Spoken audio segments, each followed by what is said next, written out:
The entire history of the Star Wars galaxy pivoted on a single, split-second decision above a river of lava. In our timeline, Anakin Skywalker jumped, Obi-Wan Kenobi swung his blade, and the man who could have been a god was reduced to a machine. Consider a timeline where that jump never happened. Imagine the Chosen One consumed by the dark side, but still physically whole, simply refusing to fight his old master. This single change saves Anakin's limbs and completely rewrites the fate of the Emperor, the Jedi, and the galaxy itself. This is the story of the invincible Vader. The heat on Mustafar is unbearable, but the tension between the two former brothers is hotter. In the original timeline, Anakin's rage blinded him, forcing him into a suicidal leap for the high ground. In this reality, something shifts in the mind of the newly christened Darth Vader. Instead of screaming about his new empire, he looks at Obi-Wan Kenobi with cold, golden eyes and realizes that fighting him is beneath his new station. He deactivates his lightsaber. The hum of the blue blade dies down, leaving only the roar of the lava below. He tells Obi-Wan to leave, not out of mercy, but out of sheer arrogance. He believes he has already won. The galaxy belongs to him, and a relic of the old order like Kenobi no longer matters. This moment of restraint is far more dangerous than his rage ever was. Before seeing how this decision destroys the Emperor's plans, I want to say a massive thank you to everyone who commented on our last video. This specific alternate scenario came directly from a discussion you guys started about Anakin's potential, and I wouldn't be making this video without that inspiration. So, if you have another crazy theory or a timeline you want me to explore, drop it in the comments right now. The most interesting ideas always rise to the top, and I read every single one. And while you are down there, make sure to hit that subscribe button so you don't miss it when your idea gets turned into a video. Obi-Wan Kenobi stands frozen on the ramp of Padme's ship, his weapon still humming. The Jedi Code forbids him from striking down an unarmed opponent who is refusing to fight, even a Sith Lord. He looks at Anakin, whole and radiating dark power, knowing he cannot win a prolonged battle of attrition against the Chosen One without a tactical error. With Padme unconscious on the permacrete behind him, Obi-Wan makes the hard choice. He boards the skiff and flies away.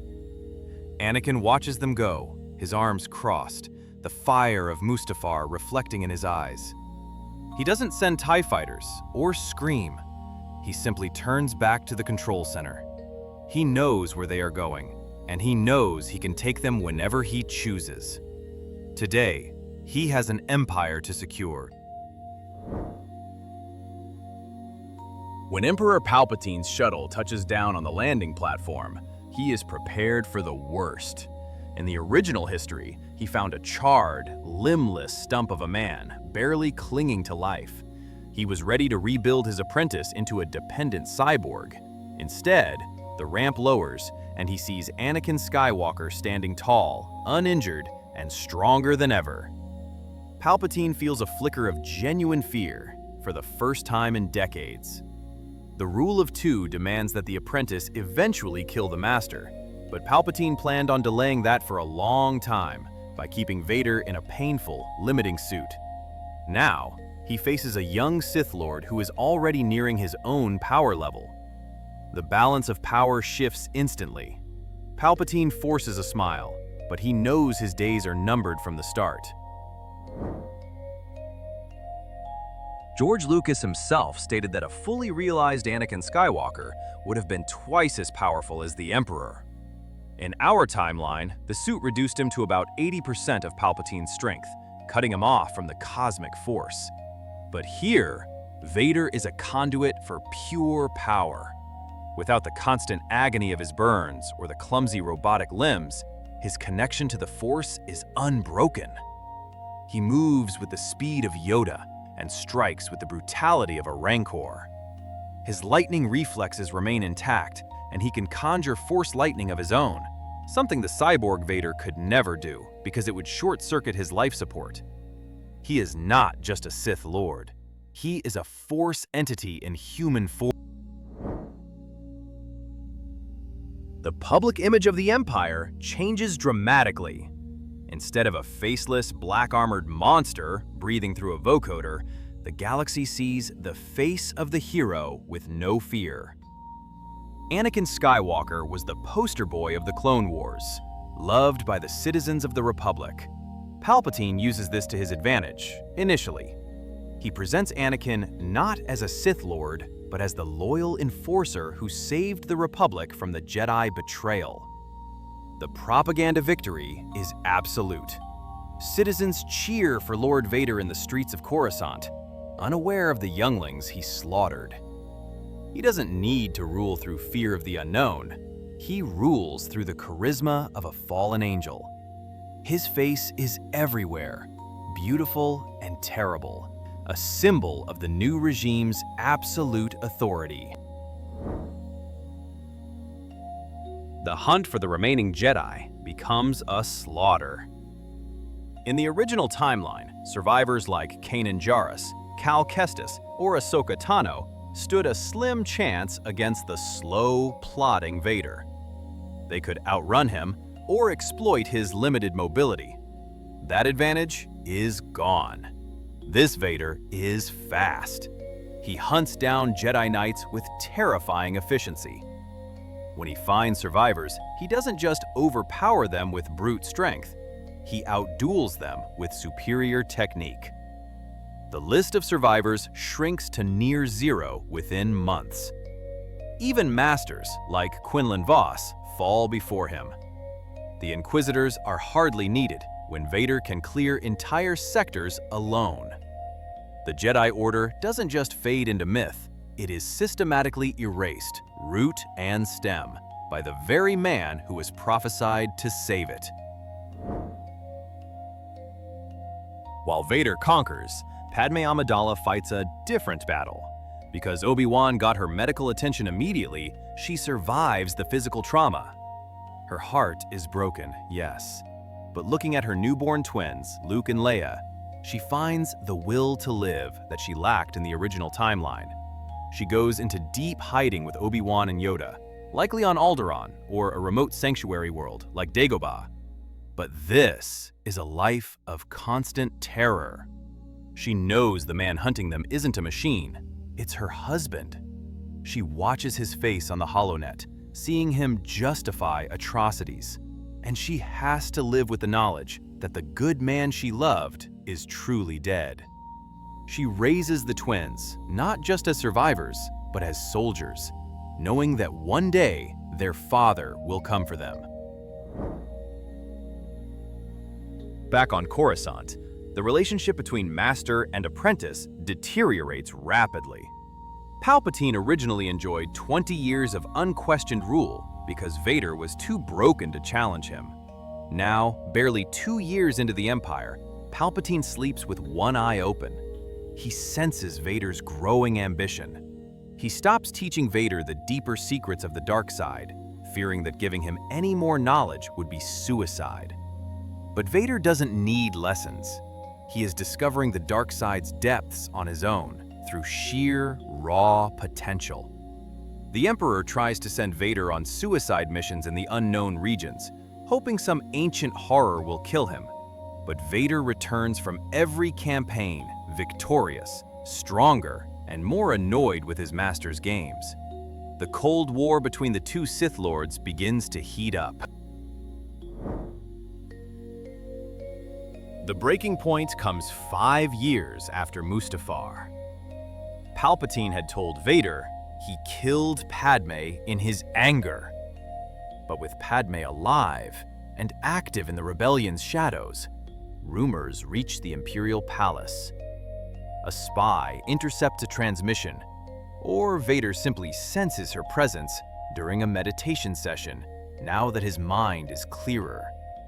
The realization that Palpatine lied to him shatters the last chain holding Vader's loyalty. In the original timeline, Vader had nothing left but the Emperor. Here, he has a reason to hate him. He realizes he was manipulated, not just by the Jedi, but by the Sith as well. The fury he felt on Mustafar returns, but this time it is cold, calculated, and directed entirely at the wrinkled man sitting on the throne. It doesn't happen in a throne room, with the rebels watching. It happens in the dead of night. Vader marches into the Emperor's private sanctum. The royal guards are dead before they hit the floor. Palpatine unleashes a storm of Force lightning, the same attack that nearly killed Vader in Return of the Jedi. But this Vader has his own organic arms. He catches the lightning on his lightsaber, or even with his bare hand, using the Force to absorb the energy. The duel is spectacular. Palpatine is a master of all 7 lightsaber forms, but he is old. Vader is in his prime, physically perfect, and fueled by a hatred that eclipses anything the Emperor has ever felt. The fight destroys the Imperial Palace's spire, but the outcome was decided years ago on Mustafar. The next morning, the galaxy wakes up to a new Emperor. Vader announces that Palpatine was betrayed by Jedi assassins, or he simply declares the truth that the strongest should rule. Emperor Skywalker sits on the throne. His rule is different. It is not the shadowy, manipulative evil of Palpatine. It is a direct, militaristic iron fist. He truly believes he is bringing peace and justice. He effectively ends slavery in the Outer Rim, something he always hated, but he does it by subjugating entire systems. The Empire becomes more efficient, less corrupt, but far more oppressive. There is no Senate, no politics, only the will of the Emperor. He creates a dynasty, openly waiting for his children to be found so they can take their place at his side. With the resources of the entire galaxy at his command, and no master to hold him back, Vader inevitably finds them. 10 years after the rise of the Empire, Imperial Star Destroyers darken the skies of Alderaan. He doesn't blow up the planet, he holds it hostage. He demands his wife and children. Obi-Wan and Yoda know they cannot hide any longer. They step out to face him, not to kill him, but to buy time for Padme to escape. But this time, even their combined strength isn't enough. Vader defeats the old masters, sparing Obi-Wan, to imprison him as a final act of humiliation. He captures his family.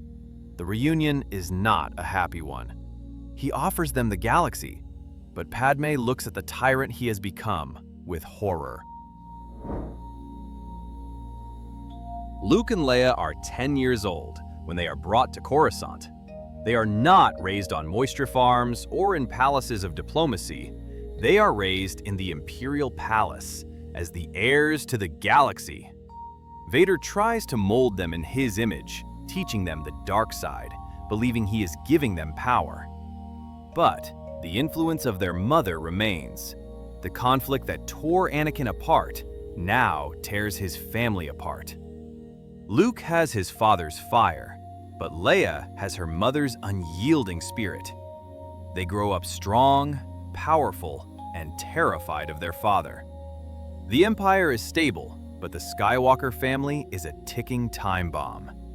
The rebellion isn't fought with X-Wings and soldiers, it is fought at the dinner table, a psychological war for the souls of the children. Ultimately, the tragedy of Anakin Skywalker cannot be outrun. In his quest to control everything, he loses the only thing that mattered. Padme, unable to watch her children turned into monsters, attempts to smuggle them away. Vader catches her. The scene from Mustafar replays, but this time in the Imperial Palace. "You are turning them against me!" he screams. The cycle of possession and violence completes itself. He either executes her for treason, or she takes her own life to escape him, but Padme dies. The difference is, this time, Vader has no mask to hide his tears. He is left as the absolute ruler of a galaxy that hates him, with two children who will one day rise up to destroy him. Not as Jedi, but as Sith Lords who learned the lesson of power too well. This timeline ends not with a celebration on Endor, but with a cold, gray peace. The Jedi are gone. The Sith are eternal. The chaos of the Clone Wars is a distant memory, replaced by absolute order. But the cost was the soul of the galaxy. Without the spark of hope that the Rebel Alliance provided, civilization stagnates. Technology advances, but art and freedom die. Emperor Skywalker rules for decades, a beautiful, terrible God King who gained everything he ever wanted and found that it was worth nothing. The alternate scenario proves that Anakin's defeat on Mustafar was actually a mercy. It stopped him from becoming something far worse than Darth Vader, a man who has no one left to blame for his sins but himself. That single jump on Mustafar saved the galaxy from total darkness.